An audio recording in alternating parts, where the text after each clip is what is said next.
My name is Emily Harper. I'm 34 years old. I live in Bothell, Washington, about 40 minutes from Seattle, traffic permitting. Every day, I wake up at 6:30 a.m., brew black coffee in my old Hamilton Beach drip machine, which I still haven't replaced, and open my MacBook Air. It holds everything: tasks in Asana, articles in Notion, projects in Figma, spreadsheets in Google Sheets. But that day, I didn't open my laptop. Because first, I opened an envelope. It was gray, sturdy, and embossed in gold, bracket, and more. The same logo I put on my vision board 3 years ago when I first dreamed of working there. B&M is the mecca of consulting. Their clients include Nike, Patagonia, Tesla. Their reports are cited in Forbes. Their slides are discussed in Columbia University's MBA programs. I didn't just want to work there. I lived for the chance to. For the first 2 years, I worked 60 hours a week at a small SaaS startup to make it to the position of product strategy manager. I completed 2 business analytics courses from Wharton, earned a CX certification from the Nielsen Norman Group, and led 2 internal digital onboarding projects, some of which saved the company $180, zero per year. Every morning I reminded myself, this is part of the path. Every Friday, I updated LinkedIn. Every Saturday, I prepared for interviews that never came. And then it happened. A month ago, I passed 3 rounds of interviews at B&M, one with a partner, one with a former McKinsey engineer, one with HR. Everything seemed to go smoothly. Even more, in the final conversation, they told me, "You have a very well-balanced profile. We think you'd be a great fit." I went to celebrate alone at a small cafe in Kirkland. I ordered a flat white and a slice of carrot cake. I played a Florence plus the Machine playlist, and for the first time in a long time, I felt hope. But 2 weeks later, that envelope arrived. I opened it in my bedroom, in my pajamas, with a half-made bed behind me and lotion spilled on my dresser. I read it 3 times, the same message each time. "Unfortunately, we've decided to move forward with another candidate. We were impressed by your professional background, but the candidate pool was exceptionally strong." I sat down on the floor. And you know what? I didn't cry. I just stared at the wall. There wasn't even anger, just a numb emptiness. Because when you chase something long enough, you merge with the goal. And when someone tells you no, you don't even know who you are without it. I turned off my phone, skipped my Zoom meeting, told myself I just needed time to process, to breathe, to recover. After all, it was just a rejection. It happens. Maybe they picked someone brilliant with experience across 3 industries and a degree from MIT. I could accept losing if it felt fair. But 2 days later, everything truly unraveled. My mom called, her voice lit up like Christmas lights. "Sweetie, you won't believe it. Tyler got the job." "Where?" "At Brackett and Moore. Can you imagine? He didn't even expect it. They called him through some golf club connection, invited him to a meeting, and now he's got an offer." At that moment, I forgot how to breathe.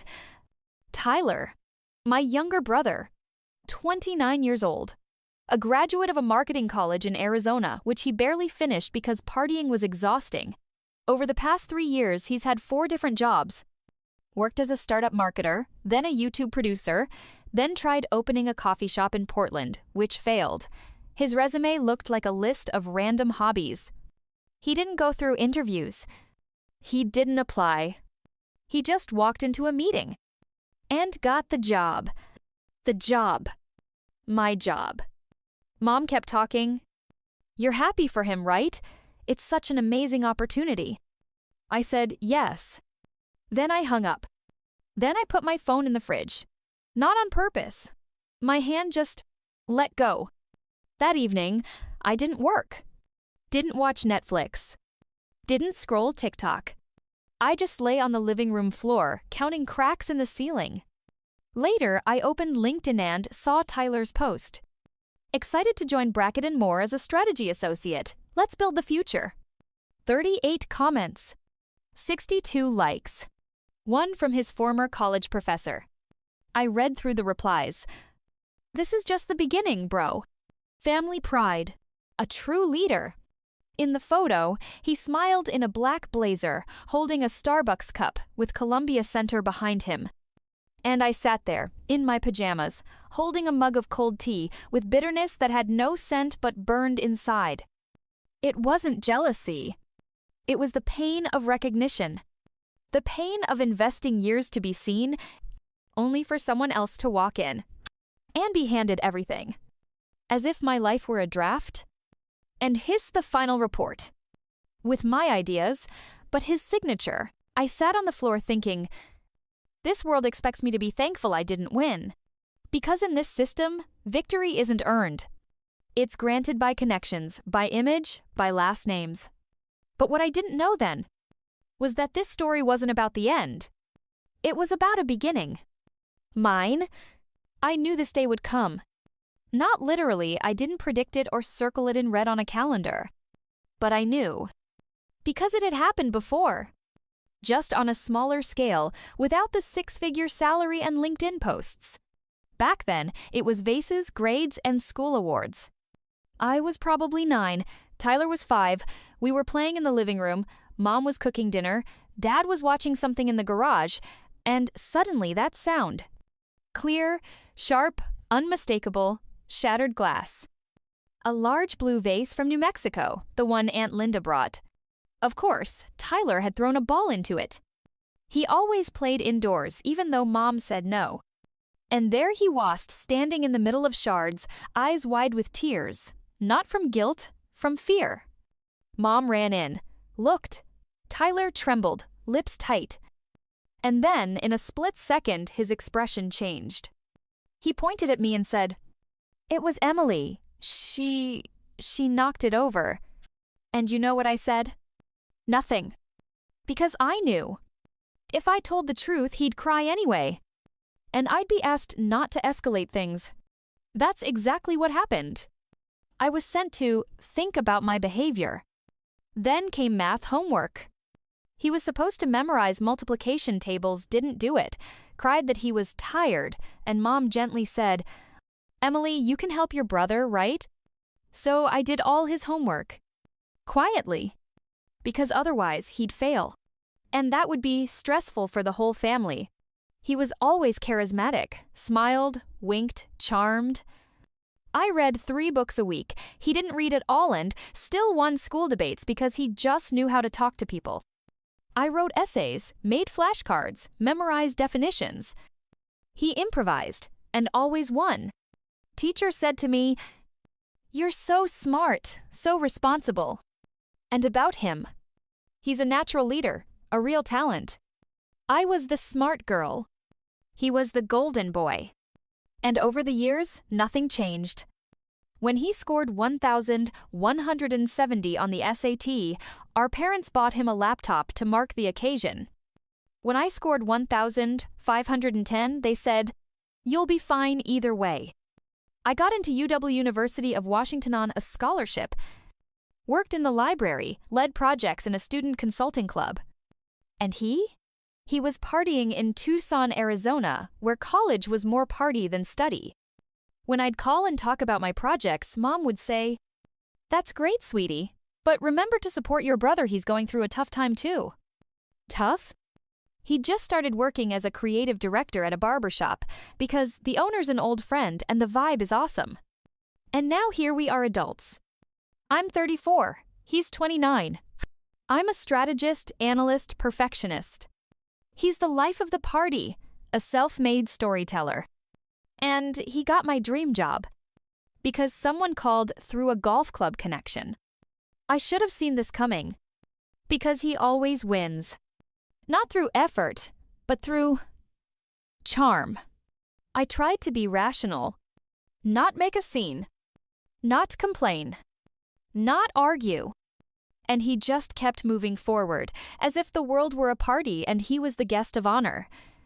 Even when he was late, forgot things, messed up, he was always forgiven.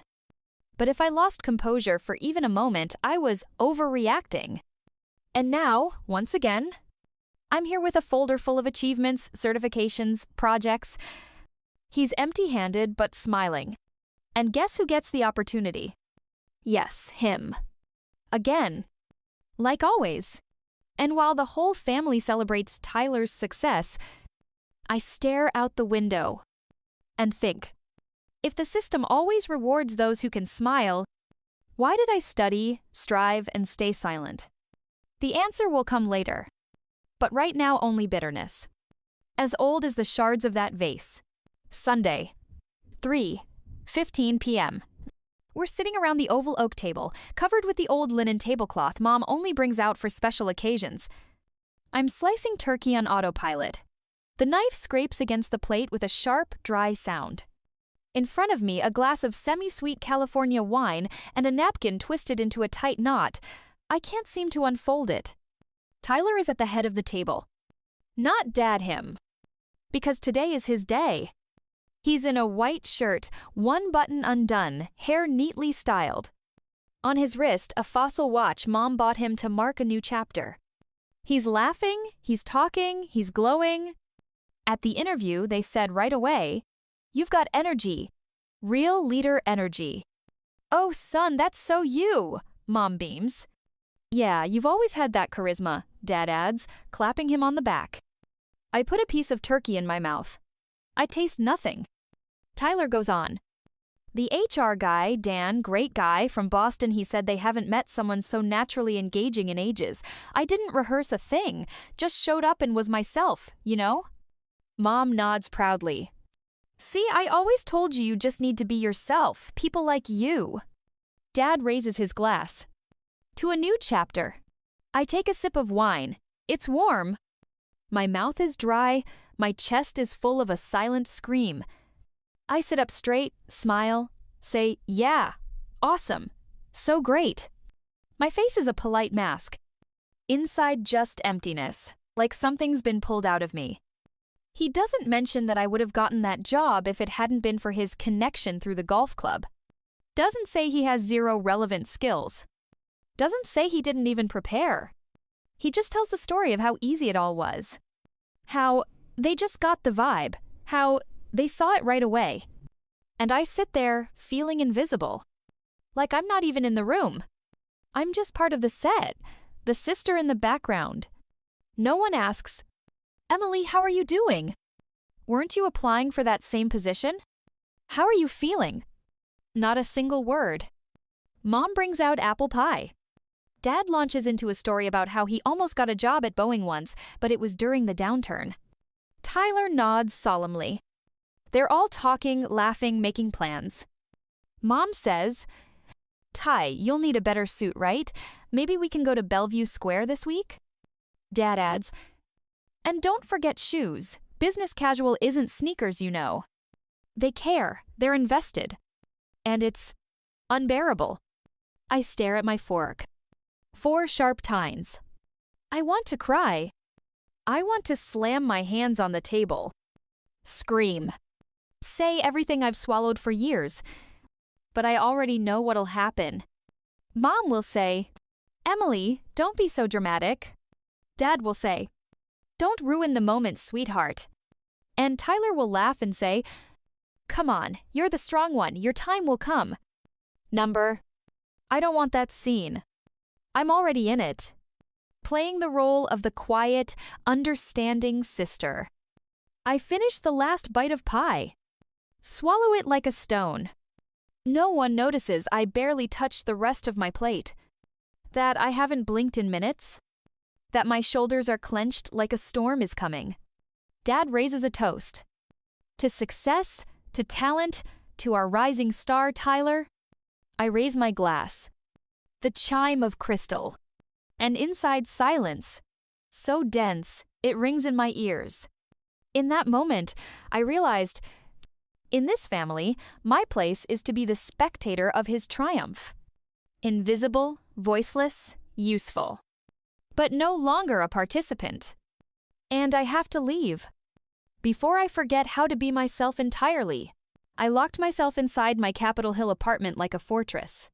Phone on silent. Curtains drawn. Coffee cold. Me colder. It wasn't a conscious decision. More like instinct. Like a wounded animal hiding to lick its wounds.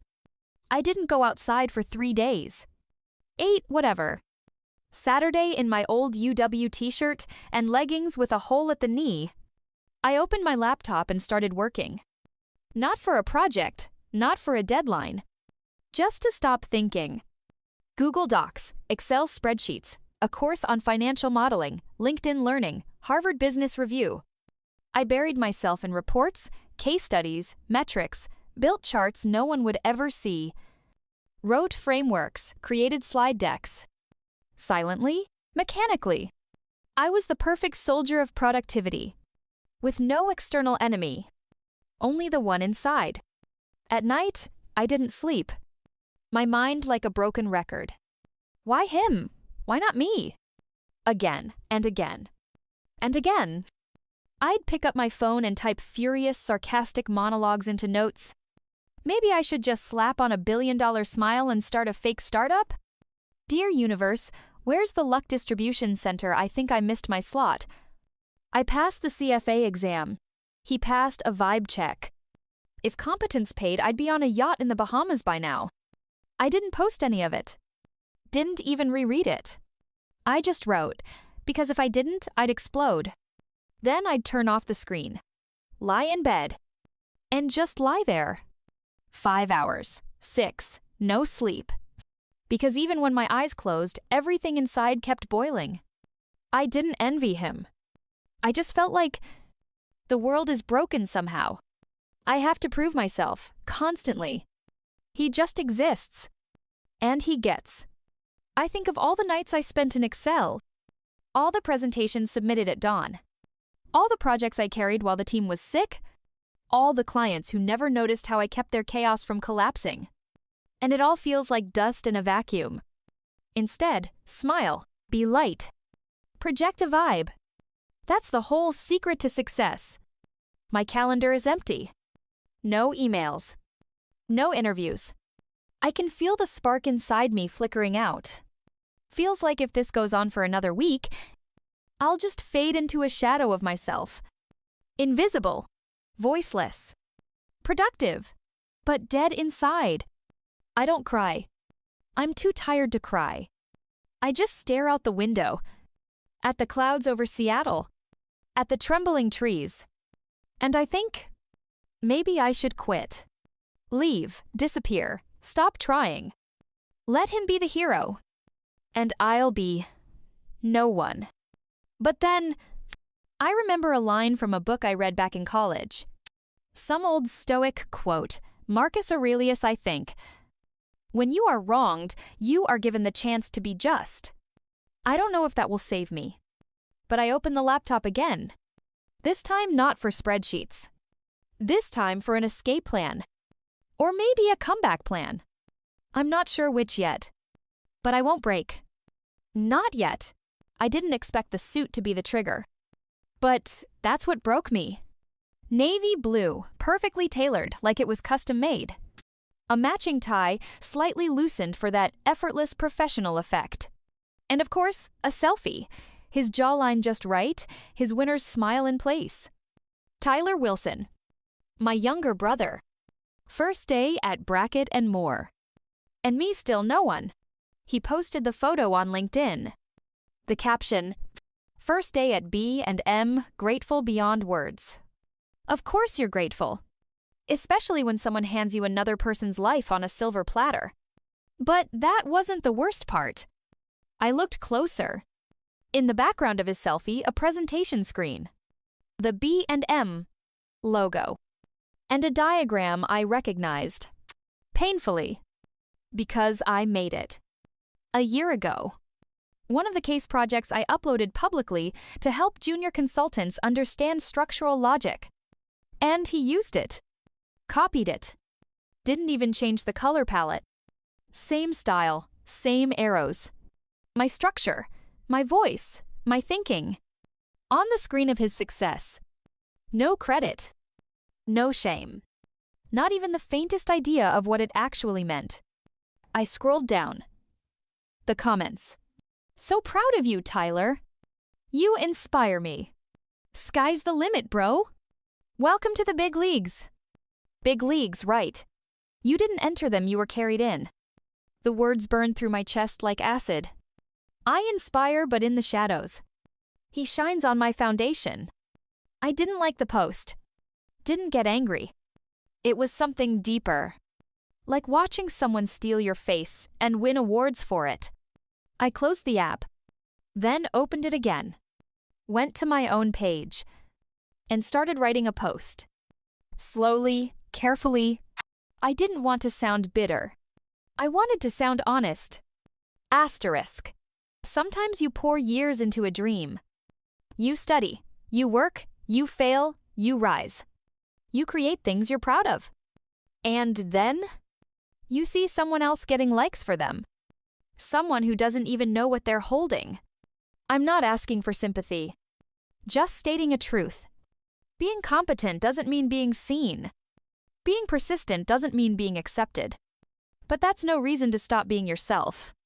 To those who feel invisible right now, you're not alone. And you're not background. We just haven't started speaking up yet. Asterisk. I reread the text. My heart beat slow, heavy. My finger hovered over post. And I didn't press it. I saved it as a draft. Turned off the screen. And just sat there. 10 minutes. Maybe 20. Just breathing. I wasn't ready to share it with the world. Not yet. Not while it still burned. But somewhere deep inside, I knew. One day I will press post. Not for revenge. For truth. For fairness. And until then, I just stared out the window. And repeated to myself, he can steal my template. But he can't be me. 2 weeks after his dazzling first day selfie, I got a call. Well, he called Tyler. His name popped up on my screen. Tyler, family. I'd added the emoji over a year ago as a joke. Back when he wasn't yet the person who'd taken my place. I stared at the screen for 10 seconds. Then side end picked up. Hey Em, you got a sec? Same voice, a little stretched, like he's always half smiling. And I already knew he wanted something. Sure, what's up? My tone was flat, cold, almost professional. He hesitated. So, I'm working on this client deck for our DTC segment, and, honestly, I have no clue what I'm doing. You mean direct to consumer metrics? I clarified, though I already knew he had no idea. Yeah, that, like CAC, LTV, cohort stuff. Feels like alphabet soup. He laughed. I didn't. I figured maybe you had something saved, like a framework or an example report? You mean like the one you used in your LinkedIn photo? Silence.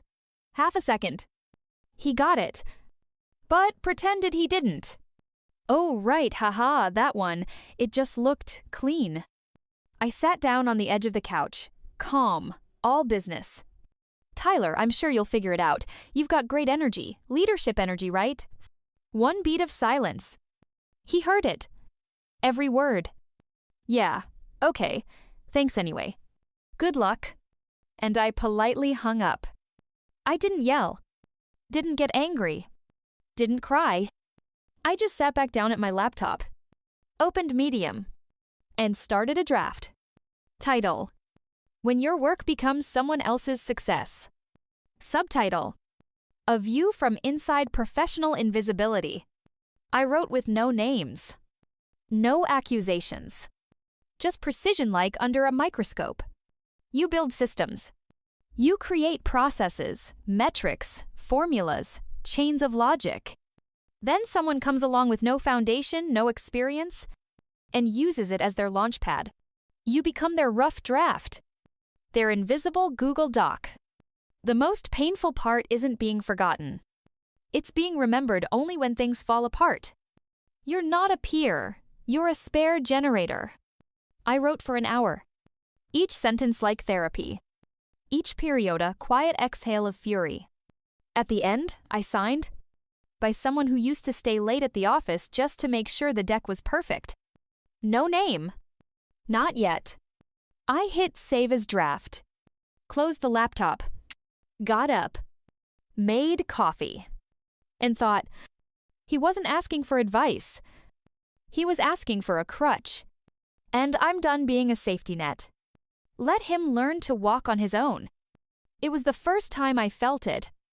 I'm not in the background anymore. I'm the author. Even if unsigned for now. A month passed. 31 days since he first walked into Brackett and Moore in that suit, the one I could recognize by the creases alone. I tried not to keep tabs. Really. I muted his updates, hid his stories, unfollowed his TikTok. But news has a way of finding you. First, a message from Lorena, an ex-colleague who joined B&M a year ago. Girl, you won't believe what just happened to the Tyler project. I didn't reply right away. Just stared. Finally, 2 hours later. What now? And then she told me everything. Tyler had been leading a strategic project for a major client, Cresswell Ventures, a VC firm paying B&M a six-figure retainer per quarter. The assignment? Analyze their portfolio startups, identify loss-heavy models, optimize growth tactics. Basically, consulting at nuclear scale. And him? No experience, no grasp of LTV or churn rate. No clue. Here's what happened. He confused revenue with gross margin in the report. Assigned identical ROI to all 12 portfolio companies. And the best part? He showed up to a strategic session with an empty dashboard. Excel didn't load. No backup. Picture it. A boardroom with 15 people, including Cresswell's CEO and 2 B&M partners. He stands up, opens his deck, and blank cells. Formula errors. And one final slide that read, to be updated upon client input. He wanted the client to give him data for their own analysis. And when one of Cresswell's analysts asked a follow-up question, Tyler started improvising. Lying. Making things up. Quoting from Harvard Business Review lines I had once sent him myself. 2 days later, Cresswell pulled the plug. Sent a brief note. We no longer see value in the current strategic direction. Inside B&M, chaos. Tyler's access was downgraded. HR launched a review, what he knew, what he faked, who helped. The team was exhausted. One analyst, according to Lorena, went on indefinite leave. And Tyler? He made a TikTok. In his car. With a skin-smoothing filter and dramatic music playing. Captioned, sometimes failure teaches you more than success ever will. Learning through pain. Embracing the mess. Number growth, number failure, Friday number consulthax. To camera, he said, I totally screwed up this client project. I'm not gonna lie. I went in overconfident, underprepared. But I'm learning. That's the journey. Fail fast, fail forward. And at the end, that smile. His signature, Hollywood, I'll still make it smile. I watched it 3 times. No sound. No comments. Just boiling silence inside me. You didn't just fail a project. You failed a team. You torched months of their work. And you turned it into content. He packaged their burnout as his growth. Their labor as his lesson. And sure, everyone makes mistakes. I've made mine. But I stayed up at 2 a.m. fixing them. I cried in office bathrooms but delivered anyway. I learned in the shadows. He fails on stage. And no one pulls the spotlight. The comments read, this is the honesty we need. So brave of you. You'll come back stronger. And me? I just closed the video. Opened a blank doc. And typed, systemic incompetence is not bravery. It's privilege. And in that moment, it hit me. He's burning bridges he never built. And when there's no ground left beneath him, he'll call again and ask, hey, do you have a template for rebuilding a reputation? It was an ordinary Tuesday. I was brewing my 3rd coffee of the morning, about to dive into a freelance UX audit for some startup out of Austin. Then an email. Subject line, quick off, the record consult.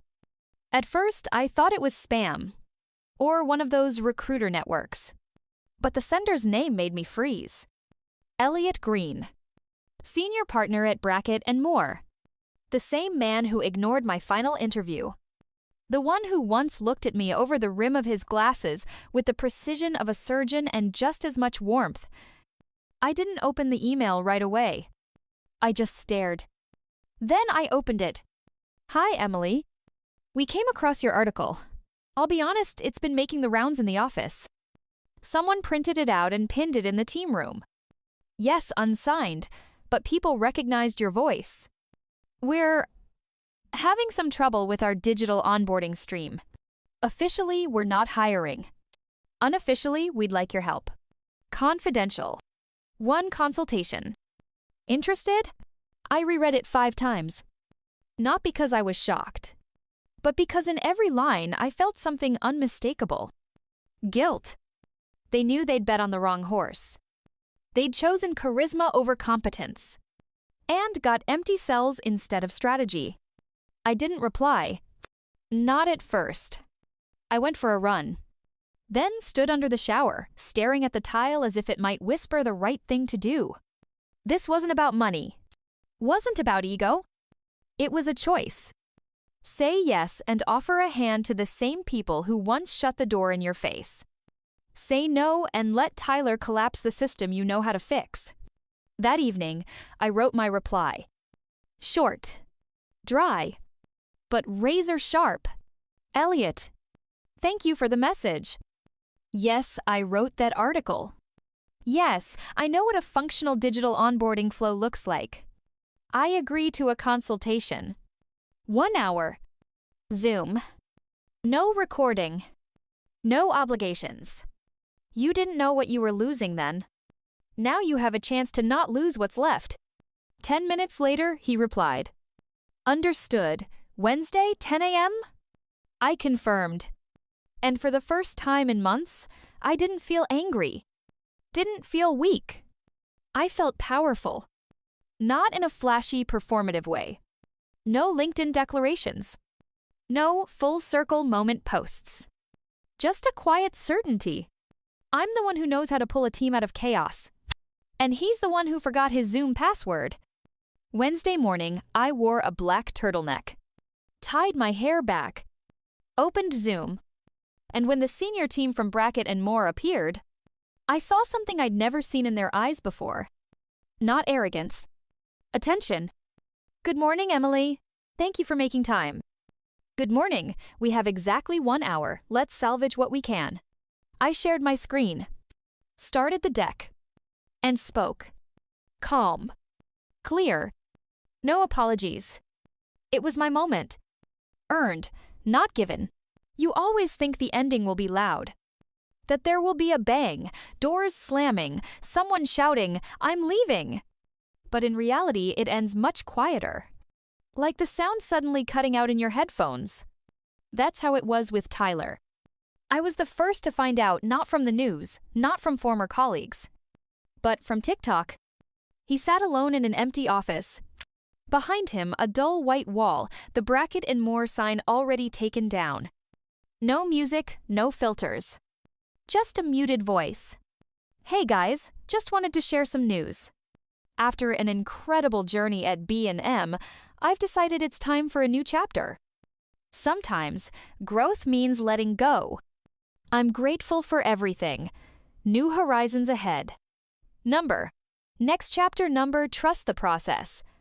Decided to leave. New horizons. Even now, he wrapped it in motivation. But I knew how it really went down. On B&M's internal portal appeared a dry announcement. As part of department restructuring, Tyler Mason is moving on to explore other opportunities. We thank him for his contributions and wish him the best in future endeavors. Department restructuring, corporate euphemism for we had to get rid of him, but nicely. In reality, a key client demanded he never show up in project meetings again. He became a risk. Not just the weak link, a reputational bomb. All he had left was to post a video with a sad smile and move back to his mom's in Charlotte. Yes, the same bedroom with college football team posters and crooked IKEA bookshelves. He became finding himself again. Back in between projects mode. Tyler, who just needed a little time. And me? That morning, I was drinking coffee in the same cafe on the corner of Houston Street, where B and M interns usually hung out. The coffee was nearly cold when an email arrived. From someone at Wexler and Grant B, M's main competitor. Emily, we've seen your work. We saw how you held the team together. How you succeeded where others failed. We want you with us. Head of Strategic Design. Full autonomy. Terms you set. Want your own analyst? Done. Your own pace? Absolutely. Your own team? Whatever you want. I read those lines over and over. And you know what I felt? Not joy. Not euphoria. Only calm. Cold and clear, like glass after rain. It wasn't a reward. It was justice restored. Later that evening, I checked TikTok just to see how Tyler's New Horizons were going. His latest video had 12 likes. 2 comments. One from an old classmate. You'll land on your feet, bro. Happens to the best. The other from a girl he once dated freshman year. Maybe consulting just wasn't your thing. And that was it. No more posts. Only silence. And, perhaps for the first time, a little shadow in his eyes. I didn't feel anger. I didn't even feel victorious. Because the truth is, if you build your worth over years, it doesn't vanish. But if you've been living off someone else's light for years, sooner or later you'll be left in the dark. He stepped into emptiness. And I finally walked into a room where everyone was waiting for me. Not for a last name. Not for someone's brother. But for me, Emily Mason. Strategist. Creator of solutions. Period. I'm sitting in a small cafe on a corner street in downtown Seattle, where the air smells of fresh coffee and the city's hum lulls me through the window. In my hands, a hot latte that's not bitter at all, like a symbol of a new chapter in my life. On the table lies my laptop and a neatly placed business card with my name, Emily R. Harper. It's more than just a name, it's my new status, my achievement, my voice. I'm no longer that girl desperately trying to break through the walls of the corporate world, unseen and unheard. Now, I'm the digital strategy lead at a company where I'm respected for my work, my approach, my strategy.